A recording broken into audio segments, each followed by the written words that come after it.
Les objectifs de regard d'artiste. Sensibiliser et éduquer à l'art tous les publics par la mise en œuvre d'une exposition de qualité. Permettre par un choix d'artistes construit et cohérent une approche diversifiée des différents modes d'expression. Favoriser l'échange entre les artistes et le public. Un choix d'artistes différents chaque année, tout en gardant un caractère local. Garder cette convivialité, ce lien social autour de l'art. 20 nouveaux artistes se feront un plaisir de vous expliquer leur art. 7 démonstrations donneront un cachet supplémentaire à cette manifestation. Vous prendrez du plaisir à vous délecter de ce breuvage artistique. Vous découvrirez un artisan verrier, une créatrice de bijoux, 2 dessinateurs, une calligraphe enlumineuse, de la gravure, un illustrateur, un peintre graphiste, 4 peintres, un photographe, 2 plasticiens, une plumassière, un sculpteur, un travail sur le textile, trucs et bijoux pour livres et de la vannerie. Une plasticienne, Lisa Adelaide Overfeld, en se promenant sur l'estran, elle est interpellée par les couleurs vives des morceaux de plastique amenés par la mer. Elle commence à les ramasser et à s'amuser avec. Elle fabrique des tapis, des objets muraux, des figurines et des animaux comme des oiseaux, des poissons, uniquement avec les déchets trouvés sur la plage. De la gravure avec Marie Lisaillé. Entre visible et suggéré, aux frontières de la pénombre, elle explore un monde un peu mystérieux et étrange dans lequel chacun peut projeter sa propre histoire. Elle laisse entrouverte la porte du rêve pour permettre le passage. Les gravures présentées sont réalisées principalement sur cuivre avec des techniques de l'eau forte et de la pointe sèche, mais aussi sur des supports plus modernes comme le Rénalon ou le Tetra Pak. Un peintre, Gilbert Conant. La peinture de Gilbert Conant est un livre ouvert où les personnages restent en deçà de leur incarnation, où les lieux sont constamment menacés de disparition. Un artisan verrier, Magali Deslandes. Après l'obtention d'un diplôme de vitraliste, elle opte pour un autre travail du verre, le fusing et le thermoformage. Grâce à ces techniques, elle crée des objets qui s'intègrent plus facilement dans notre quotidien, tout en conservant un lien avec le vitrail, transparence et jeu de lumière. Un travail sur le textile avec Lucine Drouet, dite L'Oxial.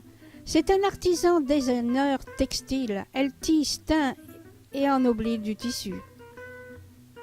La marque L'Oxial propose des accessoires textiles pour la mode et la maison. Toutes les pièces sont éco-responsables et fabriquées en France à l'atelier. L'Oxial réalise aussi vos projets mode et maison sur mesure. Trucs et bijoux pour livres avec Elil. Que vous entriez dans le multivers des Lille par le biais des trucs ou des bijoux pour livres, cette invitation au voyage sera axée sur l'imaginaire, l'équilibre entre le masculin et le féminin, l'ouverture à des énergies et des créatures de toutes sortes. Chaque objet vient accompagné d'une histoire explicative, au cas où vous vous perdriez en route. Un peintre graphiste, Hervé Labro. Il part de ses prises de vue et dessins au trait, d'images et de peintures virtuelles. Il recrée des collages numériques autour d'un thème. Le résultat est réussi, car il ne s'égare pas dans des suites d'images dépourvues de sens ou décoratives. De la sculpture avec Martine Labro.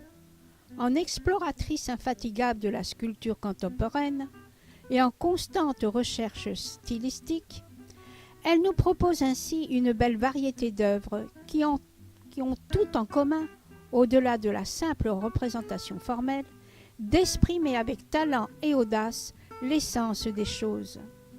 Elle nous transmet une captivante réflexion artistique teintée de sentiments et d'émotions. Un dessinateur, Jean-Pierre Leborgne.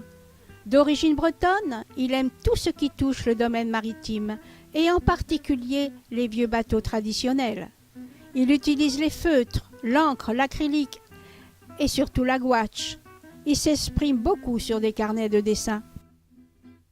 Un peintre, Claudine Loken. Échappant aux classifications, par trop réductrices, l'art de Claudine Loken redonne à l'image toute sa puissance d'évocation en nous faisant entrer de plein pied dans le monde déroutant du rêve et du merveilleux. Une calligraphe enlumineuse, Roselyne Mabille. Elle fit plusieurs stages chez Madame Dagot, enlumineuse de métier à Chinon. Venez découvrir cet art si particulier. Une plumassière, Claudine Martin. L'art plumaire est un art sacré, pratiqué par des groupes sociaux grâce à l'utilisation des plumes d'espèces différentes d'oiseaux. À teneur symbolique, il est principalement établi en Amérique latine. Notre plumassière, très demandée en France, compose avec une grande dextérité manuelle et une concentration des œuvres uniques. Un peintre, Marie Mathieu, c'est le plaisir de peindre qui la motive. Elle est venue tardivement vers l'abstrait après de nombreuses années de peinture figurative. C'est avant tout l'harmonie des couleurs qui lui importe. De la vannerie avec Karine Mingo. Après une formation aux Beaux-Arts d'Angers, Karine Mingo crée en 2010 l'atelier nature créative pour se consacrer à sa passion, la vannerie. Elle tresse des objets comme s'ils sortaient d'un livre de contes pour animer jardins et maisons. Artiste aux multiples facettes, Patrick Pernin, un peintre, est passé par les différentes touches de sa palette colorée. Le travail de l'huile et le dessin aux arts appliqués à Paris, à la découverte de l'aquarelle pendant des stages sur la côte de Nacre, en passant par l'encre et la plume, l'acrylique et enfin la sculpture qui le passionne depuis 3 ans aux Beaux-Arts de Cherbourg. C'est un passionné qui vit pleinement les belles couleurs, la luminosité du Val-de-Serre et les êtres qui l'entourent. Une dessinatrice, Adeline Tetcher, dit Miss Gribouillis. C'est une artiste plasticienne. Elle crée principalement des animaux et des portraits au stylo bic, des illustrations sur plusieurs supports et des œuvres murales pour chambres d'enfants. Miss Gribouillis s'adapte et peut ainsi utiliser différentes techniques afin de proposer des créations uniques. Illustrateur Roscoe. Autodidacte, le trait de Roscoe se nourrit de ses passions pour la musique et l'art urbain. Au stylo ou à la tablette graphique, ses œuvres nous parlent de ses errances. Sur Google Street View ou sur ses playlists YouTube, flânerie moderne.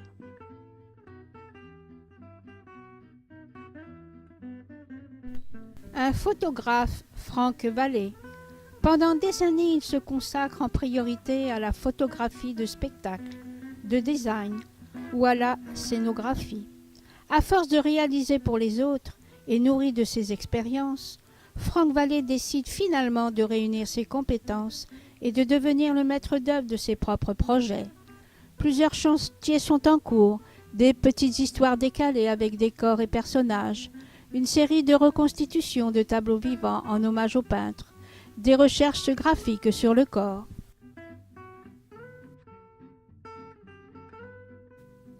Une créatrice de bijoux, Nicole van Dorseler. Elle confectionne des bijoux en perles et d'autres éléments, Swarovski, ainsi que de la pierre, des perles de rocaille, des perles d'eau douce. Elle utilise différentes façons de tissage, sertissage, broderie de perles, crochet et différentes techniques.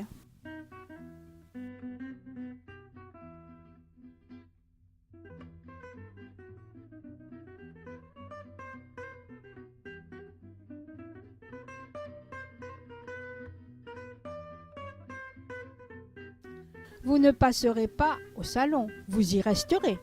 1 heure, 2 heures. Vous discuterez avec tel ou tel artiste. Vous dégusterez une pâtisserie maison proposée par les bénévoles de l'association Promotion culturelle Montfarvillers et participerez à la tombola le samedi et le dimanche avec le ticket d'entrée de 2 € pour recevoir une œuvre d'artiste.